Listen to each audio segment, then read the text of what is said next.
गुस्सा मत करना, इस बार सच में काफी समय लग गया।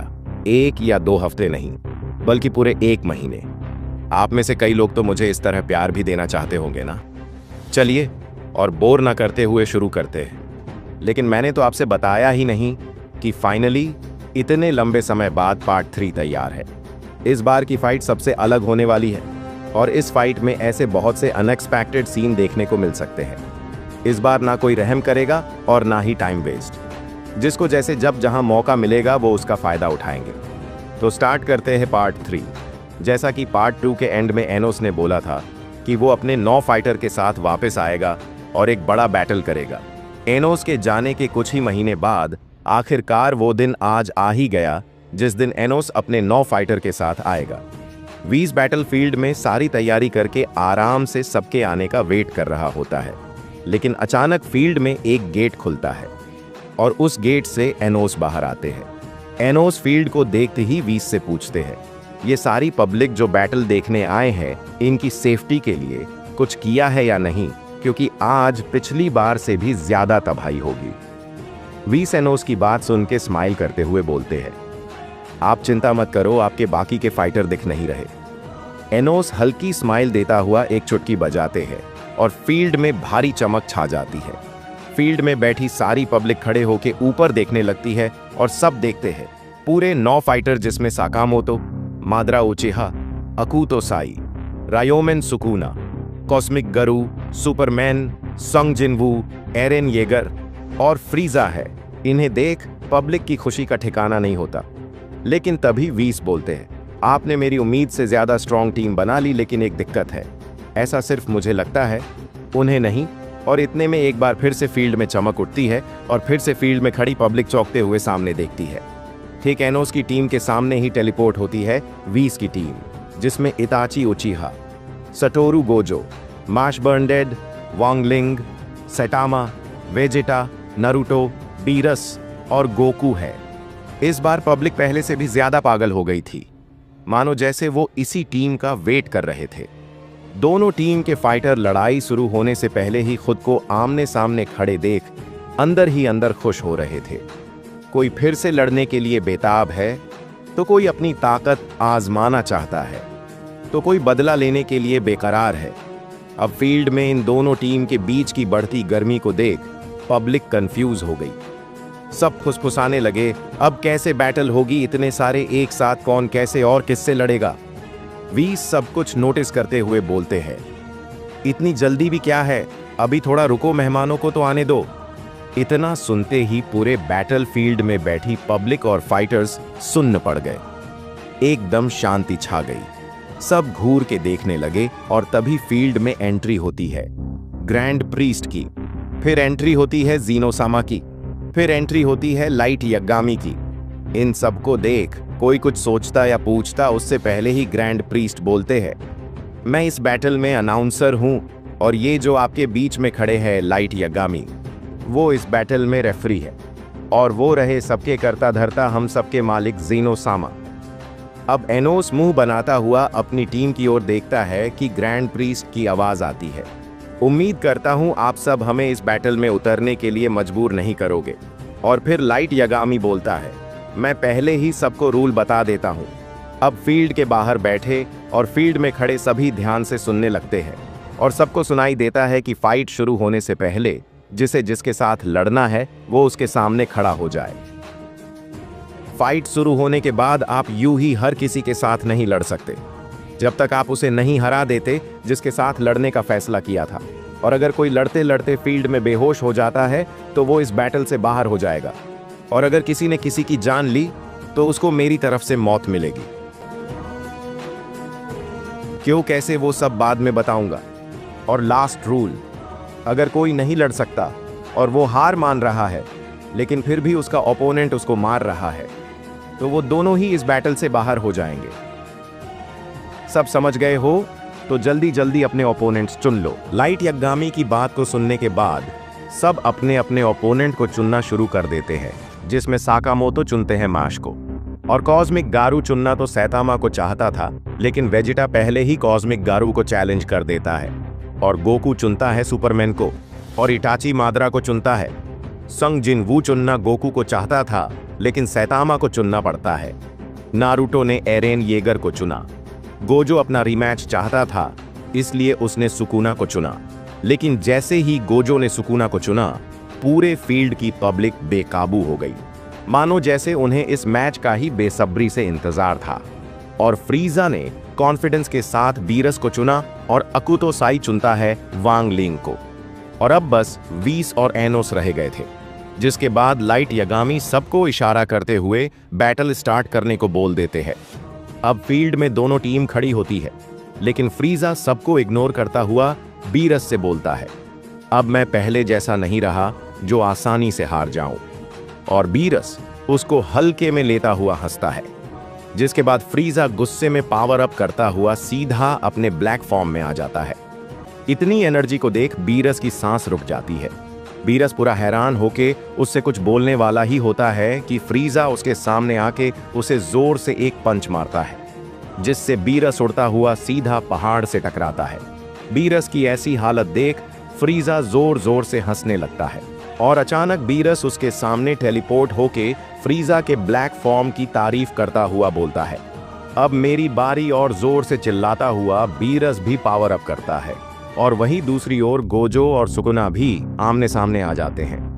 गोजो हंसते हुए बोलता है, पिछली बार मैंने तुम्हें बहुत हल्के में ले लिया था, लेकिन इस बार मैं कोई गलती नहीं करूंगा।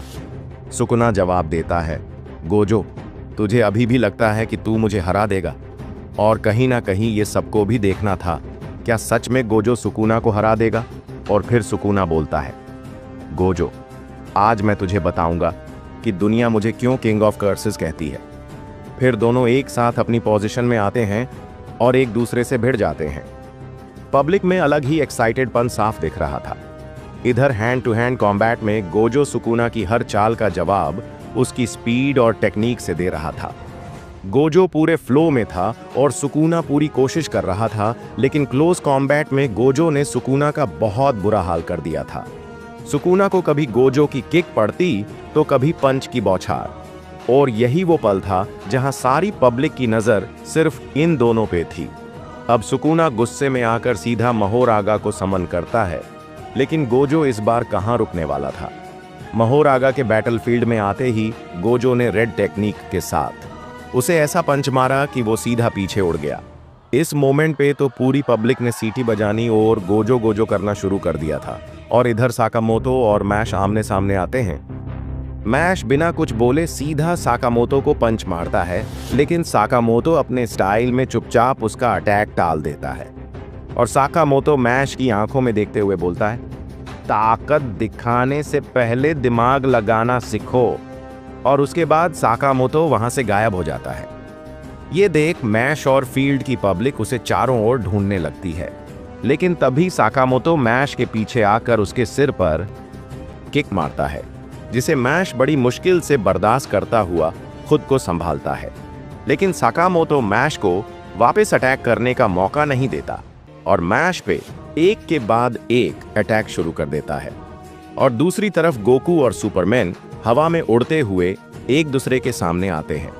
इन दोनों को पहली बार आमने सामने देख पब्लिक एक्साइटेड थी या कंफ्यूज, ये समझ पाना मुश्किल था। लेकिन तभी सुपरमैन गोकू से बोलता है, देखो, अगर तुम ताकतवर हो तभी लड़ना, क्योंकि मैं गलती से किसी की जान नहीं लेना चाहता। इतने में गोकू मुस्कुराते हुए बोलता है, फिक्र मत करो, मैं नहीं मरूंगा, मुझे तुम्हारे साथ ही लड़ना था। और गोकू यहाँ समझदारी दिखाते हुए पावर अप करके सुपर सायन फॉर्म में आ जाता है। और फिर दोनों अपनी पूरी ताकत न लगाकर सीधा एक दूसरे से भिड़ते हैं। इन दोनों की लड़ाई में सबसे ज्यादा इंटरेस्ट जीनो और ग्रैंड प्रीस्ट को आ रहा था। लेकिन इस हैंड टू हैंड कॉम्बैट में सुपरमैन गोकू के कई पंच रोकते हुए गोकू को एक जोरदार पंच मारता है, जिससे गोकू बहुत दूर जाके गिरता है। सुपरमैन खड़ा खड़ा देखता हुआ सोचता है, कहीं मैंने ज्यादा ताकत तो नहीं लगा दी, लगता है कम ताकत लगा के लड़ना चाहिए। इतने में गोकू फिर उठ के पावर अप करता है और इस बार वो सुपर सायन 3 फॉर्म में आके बोलता है, क्या अब तुम तैयार हो? सुपरमैन उसकी ओर बढ़ता हुआ बोलता है, बातें कम करो। और फिर से दोनों में hand to hand combat fight शुरू हो जाती है। लेकिन इस बार गोकू सुपरमैन को पूरा सीरियस होके पंच मारता है जिससे सुपरमैन पृथ्वी से बाहर निकल के सीधा सूरज पे जा गिरता है। ये वाले मोमेंट पे फील्ड की सारी पब्लिक चौंक जाती है। इधर गोकू फील्ड में खड़ा उसका ये हाल देखकर बोलता है, लगता है तुमने मुझे कुछ ज्यादा ही हल्के में ले लिया। जीनो गोकू को चेयर करते हुए वहां देखते हैं जहां नारुतो और एरेन एक दूसरे के सामने होते हैं। एरेन नारुतो को लड़ाई शुरू करने का इशारा करता हुआ टाइटन फॉर्म में चला जाता है। फील्ड में एक टाइटन को देख सारी पब्लिक डर जाती है। ग्रैंड प्रीस्ट सबको समझाते हैं कि इस बैटल से किसी को कोई नुकसान नहीं होगा। ग्रैंड प्रीस्ट की बातें सुन के सब शांत होकर देखते हैं कि टाइटन एरेन की ओर देखता हुआ नारुतो बोलता है, मैं अब तक बहुत सारी फाइट हार चुका हूं, अब मैं कोई फाइट नहीं हारना चाहता। और नारुतो सीधा बैरियन मोड में चला जाता है। टाइटन एरेन नारुतो को कुचलने की फिराक में उसकी ओर तेजी से बढ़ता है, लेकिन नारुतो बैरियन मोड में टाइटन एरेन की स्पीड के मुकाबले बहुत फास्ट था। नारुतो अपनी पूरी स्पीड में उसकी गर्दन के ऊपर चढ़कर एक रासिंगान सीधे उसकी आंख में घुमा देता है, जिससे टाइटन एरेन थोड़ी देर के लिए अंधा हो जाता है। और दूसरी साइड में वेजिटा और कॉस्मिक गारो की लड़ाई शुरू हो चुकी होती है। वेजिटा सामने खड़े गरु को देखकर सीधे सुपर सायन गॉड फॉर्म में चला जाता है। फिर बिना देर किए दोनों एक दूसरे पर हमला करना शुरू कर देते हैं। Hand to hand combat, energy blast, लगभग दोनों के बीच जबरदस्त फाइट चल रही थी। कोई भी पीछे नहीं हट रहा था। लेकिन अचानक गरु ने वेजिटा के एक पंच को रोका। यहां तो सारी पब्लिक को पता था अब क्या होने वाला है। और इतने में गरु उसका हाथ पकड़कर उसे उठा के कभी इधर पटकता तो कभी उधर पटकता। वेजिटा खुद को संभालते हुए गारू को जोरदार पंच मारता है और फिर से गरु पर एक जोरदार एनर्जी ब्लास्ट से अटैक करता है। अब तक सारी लड़ाई अपने पूरे चरम पर है और पूरा बैटलफील्ड हिल रहा होता है। पब्लिक कभी इनकी लड़ाई देखती तो कभी उनकी लड़ाई। इधर लाइट यागामी शांति से खड़ा होकर सब कुछ देख रहा होता है। लाइट यागामी अपने एक हाथ में डेथ नोट बुक पकड़े हुए धीरे से बोलता है, मैं बहुत एक्साइटेड हो रहा हूं ये देखने के लिए कि क्या डेथ नोटबुक गोड जैसी शक्ति रखने वाले इन फाइटर्स को मार सकती है। बस कोई रूल तोड़ दे।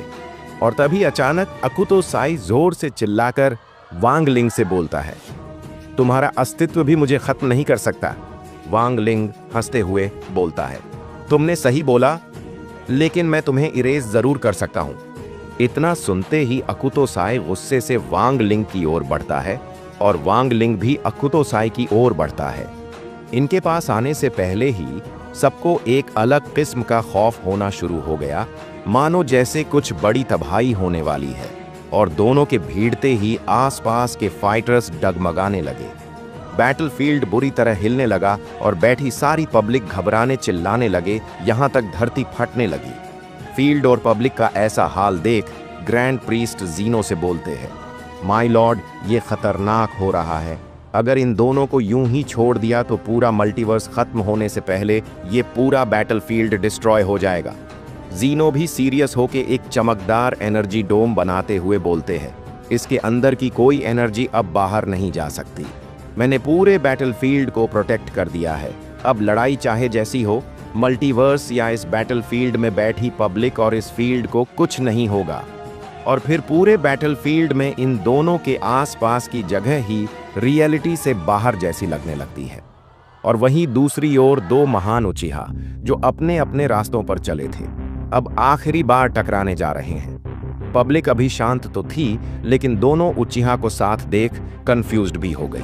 अब मादरा इताची को घुरते हुए बोलता है, तुम जानते हो इताची, अगर तुम मेरे समय में पैदा होते तो शायद तुम और मैं एक ही रास्ते पर चलते। इताची मांगेक्यू शारिनगान एक्टिवेट करते हुए मादरा से बोलता है, मुझे रास्ता नहीं शांति चाहिए थी, और अच्छा हुआ जो मुझे तुमसे लड़ने का मौका मिला। आज मैं सारा हिसाब पूरा कर लूंगा। इतना सुन के मादरा बोलता है, तुझे क्या लगता है तू मुझे हरा देगा? मैं मादरा उचिहा हूं बोल के सीधे भागते हुए इताची को किक मारता है। इताची उसकी किक से बचते हुए मादरा पे शुरिकेन से अटैक करता है, लेकिन मादरा उससे बच जाता है और फिर दोनों में कुछ देर hand to hand combat fight होती है। जीनो और पब्लिक इन दोनों को सही से समझ नहीं पा रही थी कि इनमें से ज्यादा स्ट्रॉन्ग कौन है। लेकिन अचानक इताची पीछे हट के अपने आकात्सुकी के कपड़े फाड़ते हुए अपनी टांटो निकाल के मादरा पे अटैक करता है। और मादरा भी अपनी कुआई निकाल के इताची से क्लोज कॉम्बैट करता है। लेकिन फिर से इताची पीछे हटता है और अपने टांटों में अमातेरासु जोड़ता है। ये देख मादरा बोलता है, याद आया, तुम ही थे ना वो उचीहा जिसने एक रात में सारे उचीहा को खत्म कर दिया था। अब सब सोच में पड़ जाते हैं कि क्या मादरा अनजान बनने की एक्टिंग कर रहा है। इतना सुन के इताची उसकी ओर भागते हुए बोलता है, हाँ, मैं ही था वो लास्ट उचीहा जिसने एक रात में सारे उचीहा को मौत के घाट उतार दिया था। और फिर से इताची अपनी अमातेरासु टांटो और मादरा कुआई से क्लोज कॉम्बैट करते हैं। इस बार इताची काफी सीरियस और गुस्से के साथ उस पर टूट पड़ता है। लेकिन अचानक मादरा इताची को चकमा देके उसकी टांटो छीन के उसी के पेट में घुसा देता है। ये मोमेंट देख सारी पब्लिक सुन्न होके उन दोनों को देखने लगी, खासकर लाइट यागामी। और फिर जमीन पे गिरे इताची से मादरा बोलता है, तुम इतने शक्तिशाली थे लेकिन फिर भी तुमने कुर्बानी चुनी। तुमसे अच्छा तो वो ओबिटो था जिसने जंग चुनी। और दूसरी ओर थे ये दोनों जहां किसी की नजर नहीं थी। संग जिनवू और सैतामा एक दूसरे के सामने खड़े थे। जिनवू धीरे धीरे सैतामा की ओर बढ़ते हुए बोलता है, सुना है एक पंच में काम तमाम कर देते हो। गंजे, अगर इस जंग में कोई रूल नहीं होता तो अब तक तेरी आत्मा मेरे शैडो आर्मी में होती। सैतामा बोरिंग मूड में उसे देखते हुए बोलता है, लगता है तू बाकी दुश्मनों से लड़ते लड़ते खुद को भगवान समझ बैठा है। मेरे सामने इतना बोल लिया, यही तेरी किस्मत की मेहरबानी है बेवकूफ। इतना सुन के जिनवू अब सीरियस होके हवा में उछलता है और चिल्लाता हुआ बोलता है, अब बच के दिखा। लेकिन सैतामा बड़ी आसानी से उस हमले से बच जाता है। जिनवू हैरान होकर कहता है, तो अब वक्त है असली ताकत दिखाने का। यहाँ सबको अंदाजा हो चुका था कि अब यहाँ क्या होगा। और तभी उसकी शैडो आर्मी समन होके सीधे सैतामा की ओर बढ़ती है। सैतामा उन सबको घूर के देखता है और फिर एक ही झटके में पूरी शैडो आर्मी को धूल में मिला देता है। जिनवू ये देख हल्के से हंसता हुआ किसी को समन करता है। लेकिन अब एक और धमाका होता है। वीस और एनोस आमने सामने आ चुके होते हैं। दोनों बिना कुछ कहे बस एक दूसरे को देखते हैं। तभी वीस हंसते हुए बोलते हैं, फाइनली देखो, आपकी टीम और मेरी टीम आपस में बहुत मजे कर रहे हैं। एनोस अकड़ के साथ बोलता है, मैं यहाँ फिर से बैटल देखने नहीं बल्कि लड़ने आया हूँ। ये जंग मैंने शुरू की थी और ख़त्म भी मैं ही करूँगा। अब दोनों ही एक दूसरे से लड़ने के लिए हवा में उड़ते हैं। अब बैटलफील्ड में एक साथ 9 जगह जलने, फटने और हिलना शुरू हो चुका था। पूरी पब्लिक और ग्रैंड प्रीस्ट जीनो एक साथ 10 मोमेंट देख बहुत हैरान और खुश हो रहे थे। अब सभी फाइटर्स अपने चरम पर हैं, कोई किसी को बख्शने वाला नहीं है। सबको इंतजार है कि कौन किसको बचाएगा और कौन किसका साथ देगा, क्योंकि हर कोई अपनी लड़ाई खत्म करके उनसे जरूर लड़ेंगे जो उनकी टीम पे भारी पड़ रहा होगा। क्या वीस की टीम हारेगी या एनोस की, ये तो हमें अगले पार्ट में पता चलेगा। आज के लिए बस इतना ही, क्योंकि एक साथ पूरी वीडियो बनाने बैठा तो सालों बीत जाएगा, लेकिन वीडियो बनेगी नहीं, क्योंकि मैं बहुत लो प्रोसेसर का फ़ोन यूज़ करता हूँ। लेकिन इस पार्ट के लिए जितना आपको वेट करना पड़ा, यकीन मानो अगले पार्ट के लिए इतना वेट नहीं करना होगा। और मुझे इंस्टाग्राम पे भी फॉलो कर लो। एंड मुझे नहीं पता कि एंडिंग में क्या और कैसे बोलना चाहिए, बस आप सब ऐसे ही सपोर्ट करो और जो चैनल पे नए हैं वो सब्सक्राइब कर दो। एंड वीडियो को लाइक भी कर देना। अब मिलते हैं अगले पार्ट में, जहां आपको बस फाइट देखने मिलेगी, जिसमें कोई अकेला लड़ रहा होगा तो कोई 4 के खिलाफ। आज की वीडियो यही समाप्त करते हैं।